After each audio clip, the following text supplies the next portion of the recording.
the jealousy, the anger, the anxiety, all those things, the worry, all these different things. I didn't have any of that. I was totally free. And it was, wow, humans hold on to a lot. It was the realization in that moment, like, oh my gosh, I forgot what this felt like. It was coming back, like you wake up out of a crazy dream, but I was waking up to true reality. And then I was just gone after that. That's when I went, and I went straight to God. That's where I went. No doubt, no question in my mind as to who that was.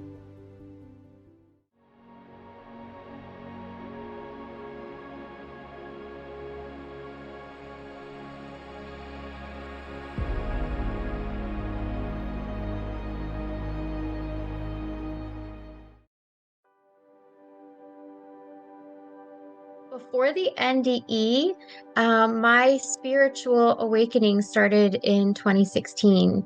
My near-death experience happened due to a severe heart issue that I still have in 2023.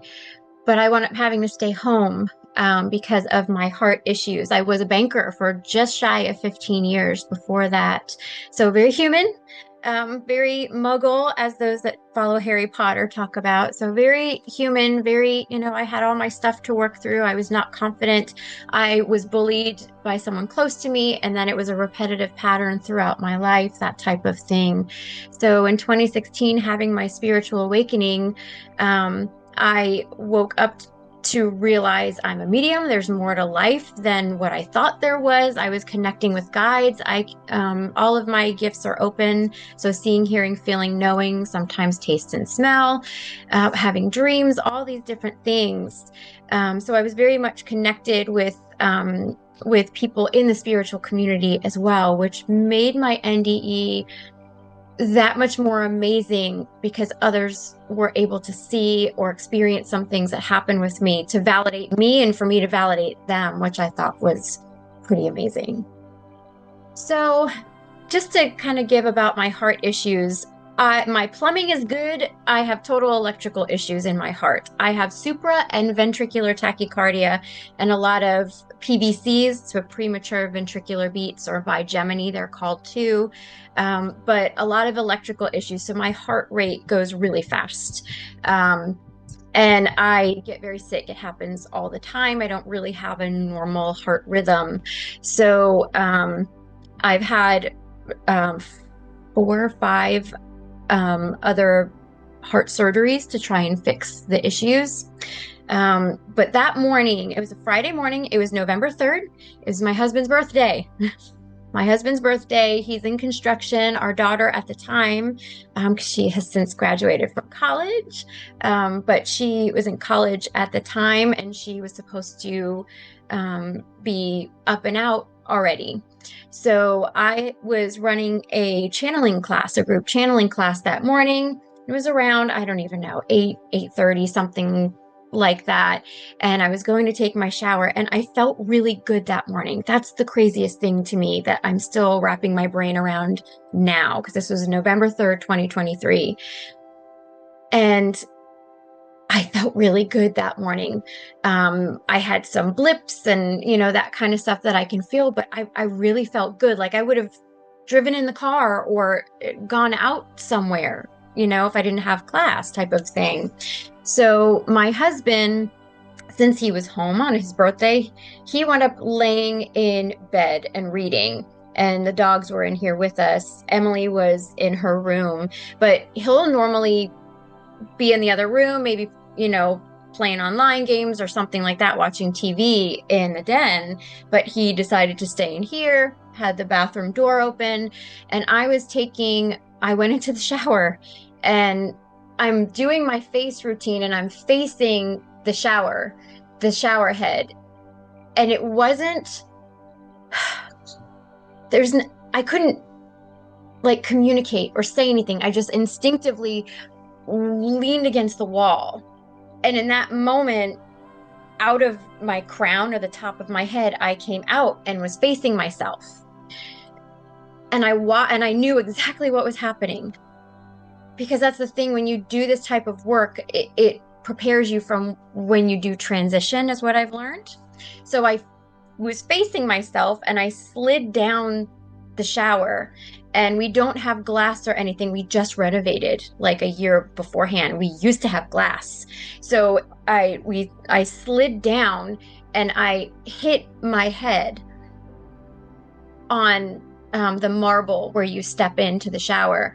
And I remember seeing, now I can't see myself crystal clear. I knew it was me, but it's kind of hazy. But I knew it was me. I saw myself turn blue. I could see my daughter's face, and then I could, see other little things. But my husband said, well, whatever you did, you got the dog's attention. And he looked up, saw me laying there. He's like, you turned blue, then you turned purple.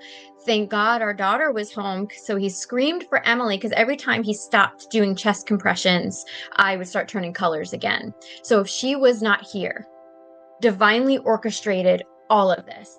If she wasn't here, he would have had to stop what he was doing, call, get all the animals in the room, because I have 3 dogs and 2 cats.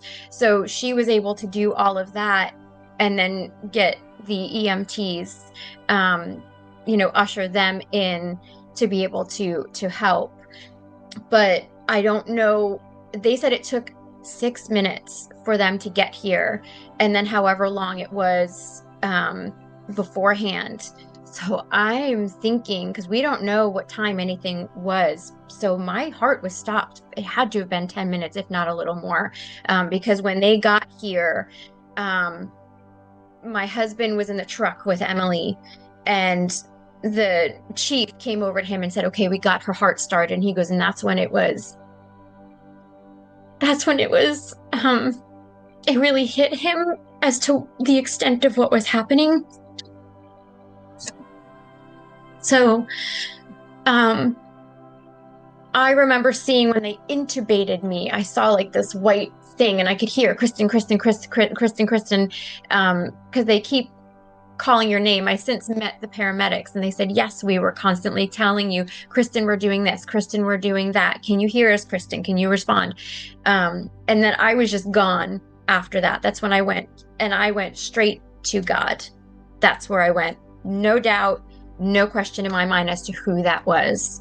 And God was this huge ball of light.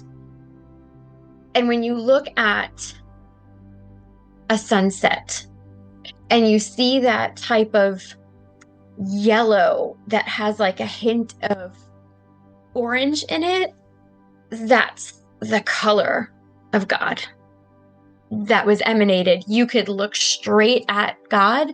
I hate saying he or she, because God embodies masculine and feminine. I say God, source, whatever you want to call, but it was God, and I was there. And I was swirling around, because it was like, wow, I remember feeling what it was like to not have a body, which was glorious.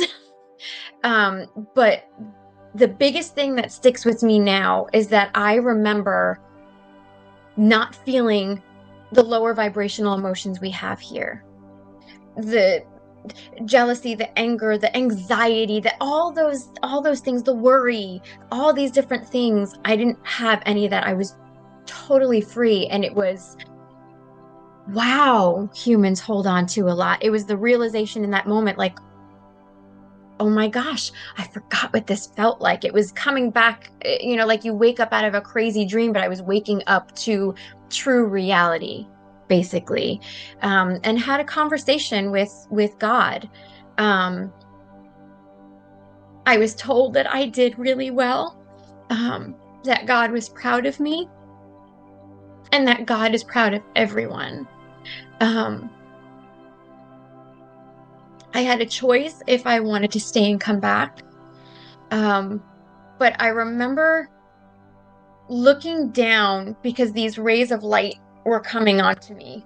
And I was looking down, and these rays of light, because I didn't have a body, but you have the awareness like you do So my awareness went down and I saw these rays of light coming to me, and God said, look at them. You can hear and go to everybody. So it was like teaching me, remember how to do this. You remember? So it's like we're coming back and you're woozy coming back out of it, basically. So I remember looking down and I can hear Chris, Christy, Kristen, all of my nicknames. Some people were screaming, some were crying, and I can go to people. I could not see my husband. I could not. They didn't show me him. I remember seeing his hands on the side of the bed holding on to the railings that were up because I was strapped, and the railings were up, and I saw his white knuckles. He was holding so tight, but that's all I could see. And my mom said, Kristen, you don't want to see what he looked like. He was just a mess. I could not see me, which drives me crazy because it's disassociation of this happened. Oh my gosh. But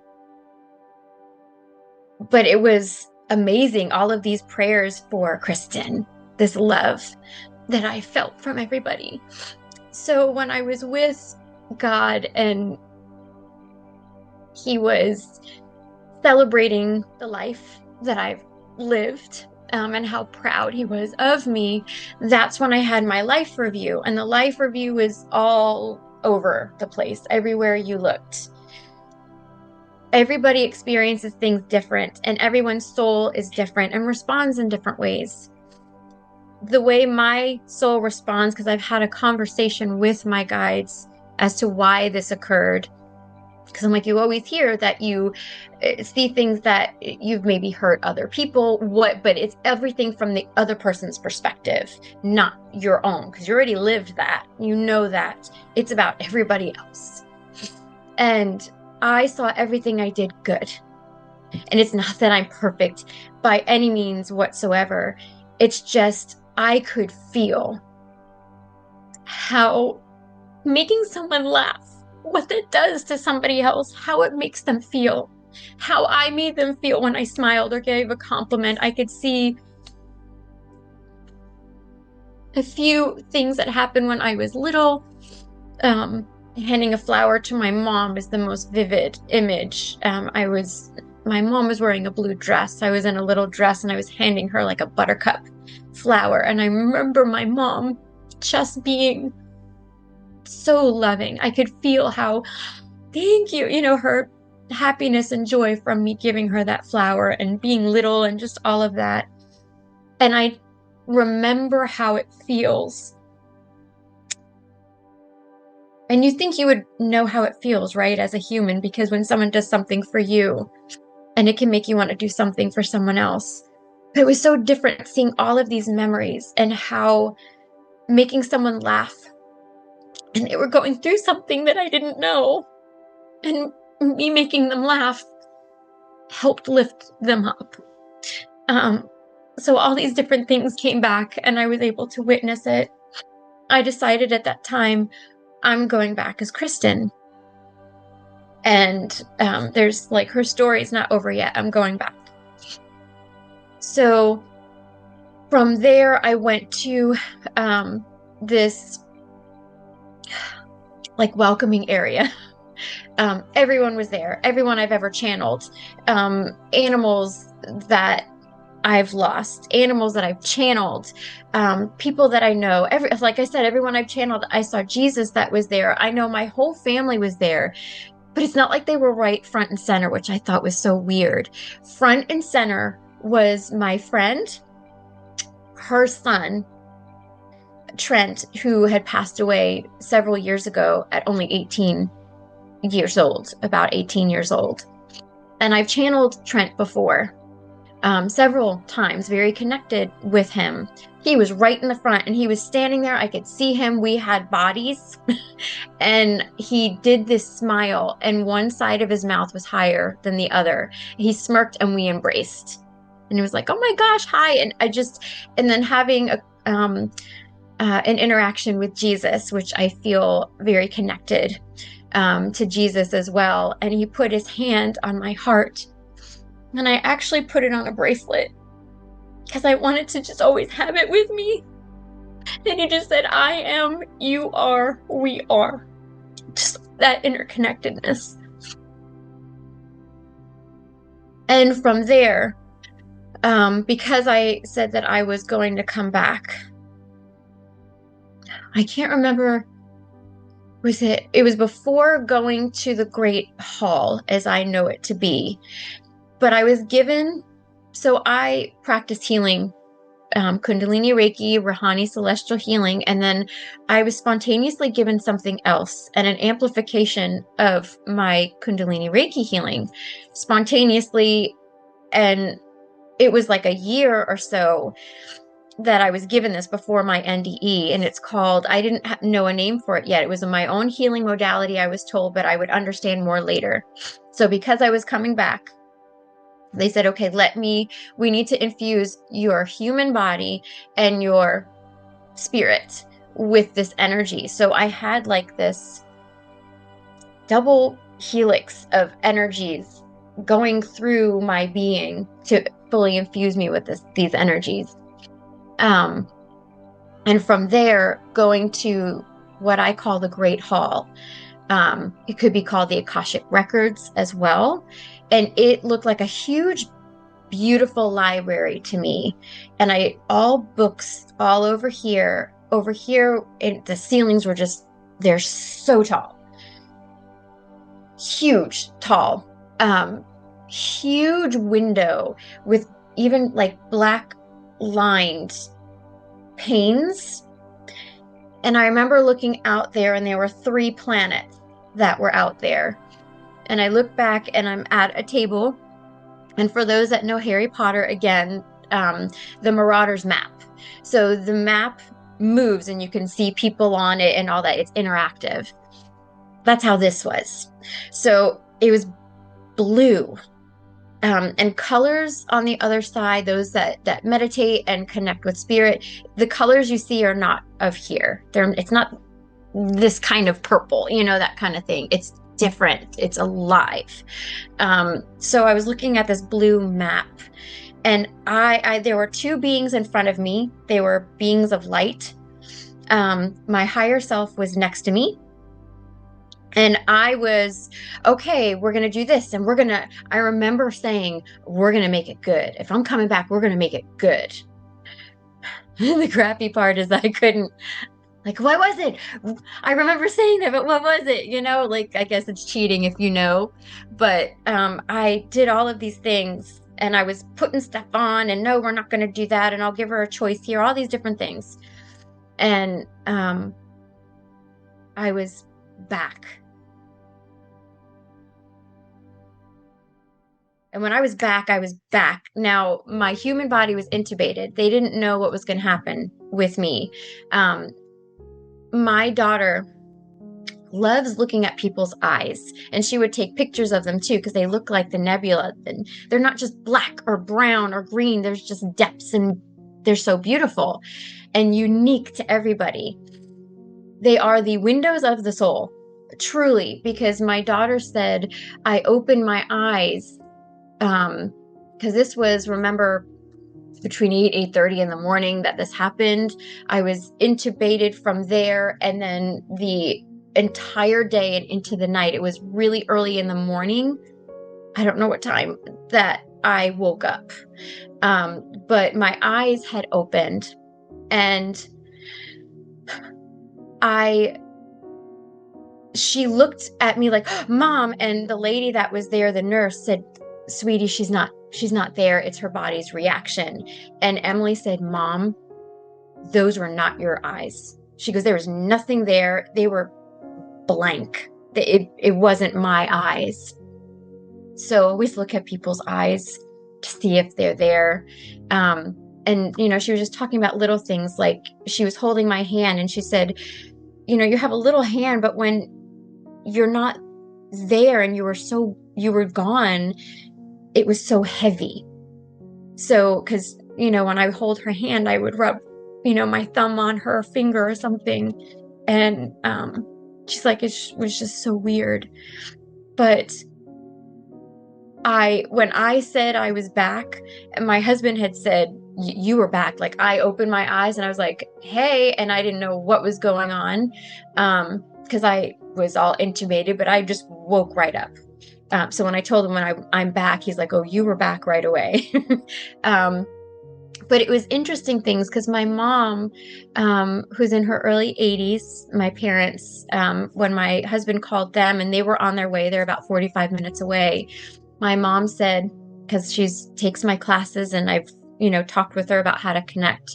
And she said, guys, you got to give me a sign that Chrissy's okay. You got to give me a sign that she's okay. And she goes, Kristen, there were no birds. We're in Florida. She goes, there were no birds. And there are birds everywhere. She goes, there were no birds. When we got to the hospital, birds everywhere. Like all at the hospital, they were all right there. And then when they got in, the head nurse introduced herself. Now, I call my mom my tree, and I'm her apple because the apple doesn't fall far from the tree.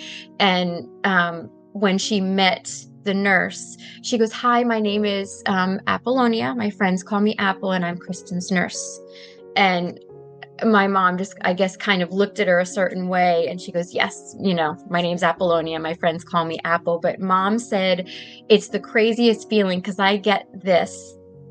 You can feel your human self, your ego, your human self, and you can feel your spiritual self. And she said, I had such calm just come over me that I knew everything was going to be okay, but yet my ego was freaking out at the same time because I was looking at you like this and all of that. And when I woke up, I remember happy, all the time happy. There were funny things. I was making jokes about things I couldn't remember. So I was actually Dory from what is that, Nemo, and I couldn't remember more than like a few seconds, and then it got longer and longer, and they had to ask me questions and everything, but it was like funny little silly things. But I remember after my NDE, I was so agitated because I couldn't see myself. Did I die wrong? I was sick because my ego's back. It's like, did I die wrong? What happened? Why couldn't I see myself? And my guide said, because you need to understand you're not your body. You're not your body. And I was on cloud 9. I remember like into February of 2024. And my husband, who loves Batman, we're high school sweethearts, and he has all his life. And we were sitting in the truck, and I remember just smiling, and I was looking because it was one of those sunsets, and I just kind of say, hi, God, because it was that color of God. And I was just smiling, and my husband looked at me and he goes, why do you look like you want to kill Batman? I said, I don't look like the Joker. So he was teasing me, but it's like this amazing, blissful feeling. And my mom said, the look on your face was so childlike, just like you were when you were a child. And when I was talking with somebody else about it recently, they're like, because you don't have your full ego back, you're just total bliss. And that's how children are. We can learn so much from them. When you have these beautiful souls that are newly here, they remember things, they can see things, all of that. And then, around 7 or 8 years old is when the conditioning and all of that comes in, and that can go away or whatever, or they're taught, don't talk about that. But my mom said, you looked just like you did when you were a kid with this thing sticking out. And I was just like, hi, how are you? I was just happy all the time. And I feel one of the most amazing things is being connected to those in the spiritual community. And I had a mentor message me and say, Kristen, can I talk with you? And she said, I saw you like swirling or dancing. And I said, that's when I first left my body. And that's when I was like swirling around, or what she would call dancing. My other friend messaged me and she goes, can you chat? And we were talking, and I haven't said anything to anyone about anything because things were coming back. I knew right away about God. That was a core memory that I retained right away, was that. And then like snippets of other things that I couldn't piece together yet, because they said more will come over time, and even after years. And when I was talking to this friend, she goes, Kristen, I saw you looking like the sun. You had like these rays of light on you. So I explained to her what that was. And then I was getting a nudge from Trent, the boy that I saw in that welcome area, and said, tell my mom, tell my mom. And I'm like, no, I don't want to. I don't want to do that. I don't know why I didn't want to do that. She's a medium herself and all of that. So I don't know what my holdup was. And the guides are like, you're going to have to trust yourself and you're going to have to say things. And we need you to share your story. And whoever asks you to share it, we ask you to say yes. And I was like, okay, this is what I do. I'm a channel. I'm going to trust. So I messaged my friend and I said, Cammie, this is what happened. I saw Trent and this is how he looked, and we embraced. She goes, Kristen, when I was in a prayer group for you, we were in a prayer circle. Trent came to me and told me he saw you and you embraced. And she said, Kristen, that was his signature smile, was the smirk with one side higher than the other. So something that seemed so, I guess, I don't know, little or whatever, was very significant because I was able to validate her and she was validating me. So it was, and those three, I found this out, I can't remember how long after, several months after my NDE. My husband was just talking to me. I was looking something on his computer screen, and the guides came in and said, the 3 planets that were in the window, look at your chart. I am not a certified astrologer. I barely remember I know what my rising is, but my moon and all that kind of stuff, I always had to like struggle to remember. I channel astrology stuff, but the guide said, look at your chart. And they showed me a triangle, and I'm like, okay. So when I looked in my chart, and then I wound up messaging a friend who's very good at it. And she said, Kristen, those 3 planets are a triangle or a trine in your chart. Were those 3 planets that I saw. Because they said to me, these are the 3 planets, and I knew which ones they were because I can see them. And that's the trine that's in my chart. So like all of these things coming together. And I'm recently, one of the things that happened, because I keep saying, turn the camera around, because I keep seeing out my eyes and I'll have visuals. I'll actually have feelings of being intubated. And I'm like, okay, don't do that anymore. And then I remember looking down and my arms were strapped, but I'm looking through my eyes. And this is like at night or something. And I have a visual of it. And I'm like, can you turn the camera around so I can see myself? I know it's a weird thing to say, but when you disassociate with it, like I was in the hospital, I had surgery, I have a defibrillator. I felt the pain when I came back in body and everything.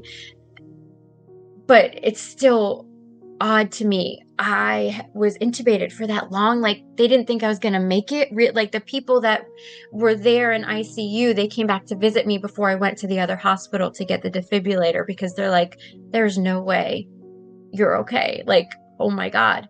So, it was just, and I have more memories and more things that just kind of pop up and different questions that are answered. But that's my experience.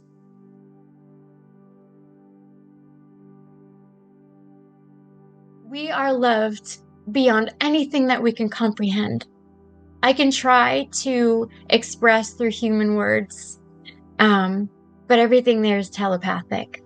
So it's like the words are just so different, the way that they feel. But we are so loved beyond words. We're all welcome in the kingdom of heaven. To see everybody, it's us that needs to forgive ourselves and know that we're worthy, know that we're so interconnected, know that, remember when I was out of body and I couldn't feel those emotions. You are not your emotions. We can observe them, but this is a journey of inner standing. Yes, it's fun to go on this journey and then you can see, hear, feel, know, oh my gosh, there's a ghost over there. I saw my grandmother. There's a being over there. I've seen galactics, all these different things, angels, archangels. Yes, magical, all of it. But when you go through, because after my NDE, I had crazy things happen. And I had to go into the depths of myself. So when we do that, we're learning who we truly are. Who is Kristen? Who's my soul? Not just this ego avatar that's here. We're so much more. You're not your emotions. You are amazing, beautiful beings, and everybody can connect. Everybody can do this, and everyone can live their heaven on earth. And that's just what I feel is like part of it, but such a big message that I feel that came through, that I feel that I was able to remember that and actually feel how it felt being out of body in that way.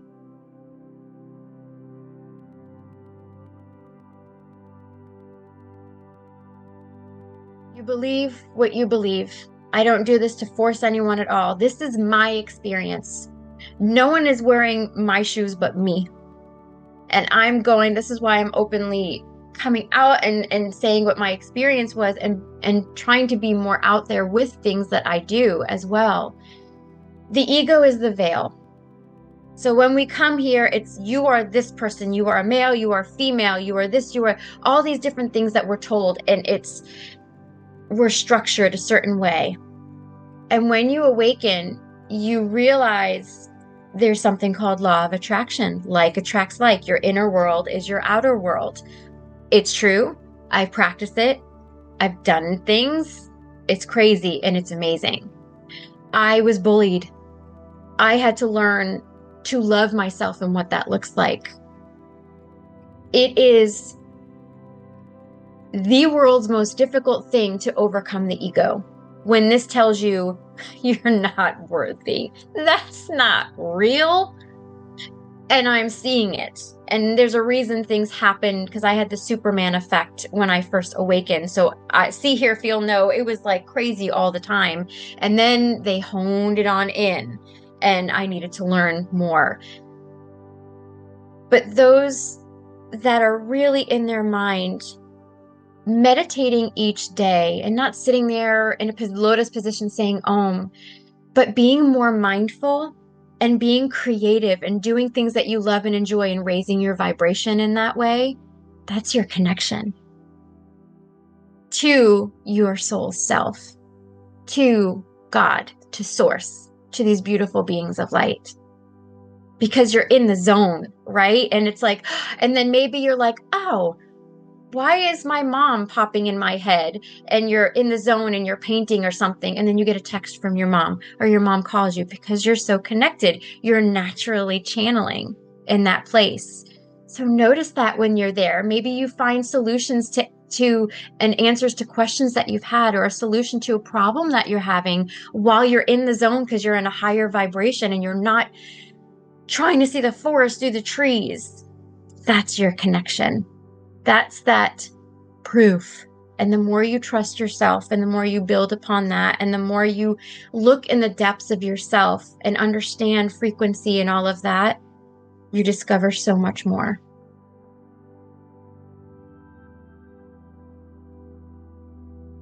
When we're on the other side, everything is instantaneous. We want this, we want to do that. It's like boom, boom, everything's rainbows, butterflies, unicorns. We don't feel the lower vibrations that we do here. When you have grief, it means you've loved, you feel this loss, you feel it, it's experiencing. And what does your soul want to experience here? And it's different for everyone. Life lessons, patterns, we're releasing lifetimes, because we've had so many lives. I call them alternate lives, not past, present, and future, because it's all happening right now. And we're releasing all of these different things. So in my life, I really had to come to my own and learn to trust myself, because I was scared of everything. Honestly, my own shadow before all of this, before my awakening. And then my NDE taught me I really don't care what anyone else thinks. Not that it doesn't, kind of sting every once in a while, but I'm living my life for me, and the ones that are in my life are my special people. So it's about experiences, and what experience is up to you individually. So looking at your life and being like, I'm learning a lot of lessons.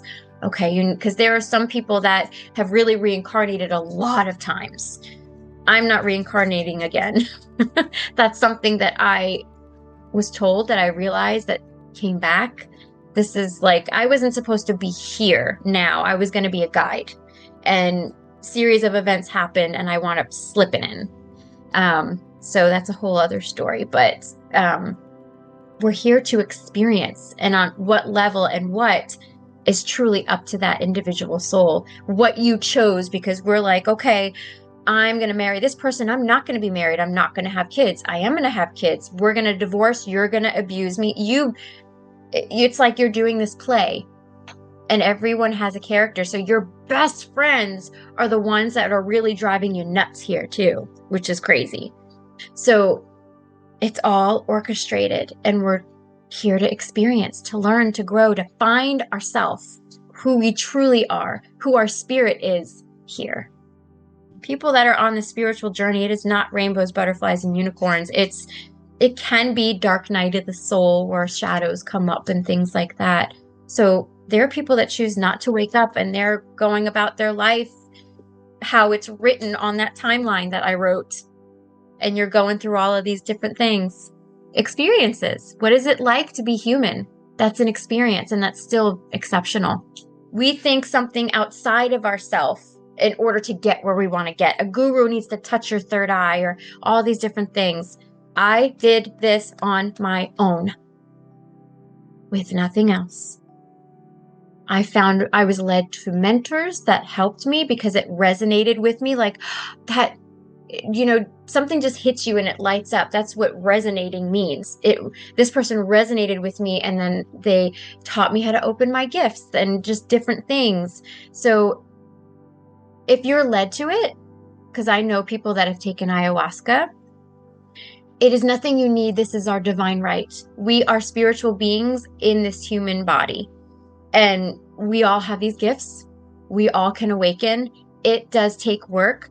To me, it is more of a quick fix to get that, because I know there's a longing for it too. It's individual preference and what someone wants to do, but I haven't done it, and it's nothing that I would do personally, only because I know this is our divine right to connect. And our inner compass, when we're searching for something, what you seek is seeking you. So you'll find it.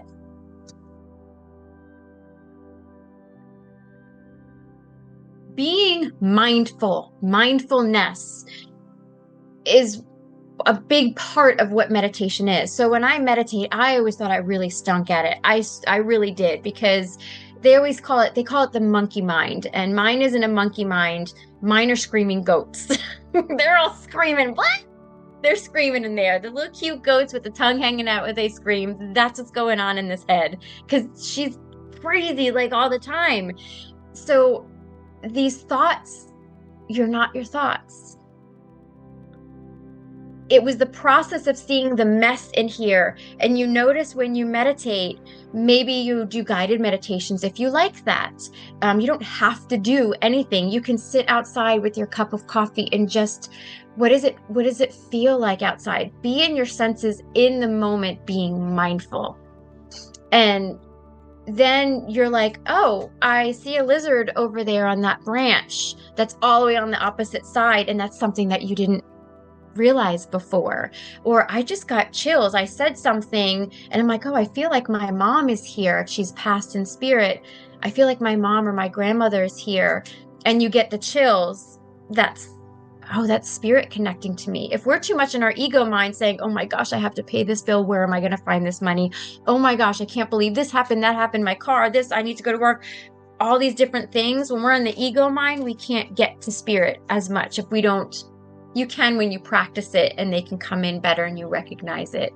But meditation can be walking meditations, exercising, chanting, mantras, binaural beats, all these different things, floating in the pool and just laying there. And the more you meditate and practice that mindfulness, what I've noticed is I can be quiet. I can just sit and not have a thought. But it's important too to meditate in the noise. The dogs are barking because Amazon's dropping off stuff. There are kids riding bikes, so they keep barking. And then my husband's yelling at the screen because he can't pass a board in a game, and all these different things. But when you meditate in that, they show me a hurricane. You become the eye of the hurricane, and everything's going around you, but you have this calm in the center. You can center yourself and ground yourself. And you notice you get through things faster, easier. You raise your vibration better. You're able to flow through life situations instead of fighting it better. I'm not having as many thoughts. Some days it's screaming goats in there and I'm like, okay, let's do something different today. And that's when my guides call it humaning. So I'll garden and do things that I love and enjoy to raise my vibration and to get into my body. All of those practices, you may think you stink at it, but what you're going to notice is that this just happened and I didn't get mad. Or I did get mad, but I didn't hold a grudge as long as I used to. I don't have as many thoughts right now. I'm not dwelling on this. So it's all of these things that you notice, and then you're really honing in on the good part of spiritual journey because you have the inner standing and you have more of this calm and you're centered. And it's a really amazing and powerful place to be. So when something's happening, okay, I reacted. I'm having emotions about it. I'm going to feel emotions because that's why we're here. I'm not going to ignore them. How do I get through this? And then I trust everything's happening best case scenario. So it's powerful.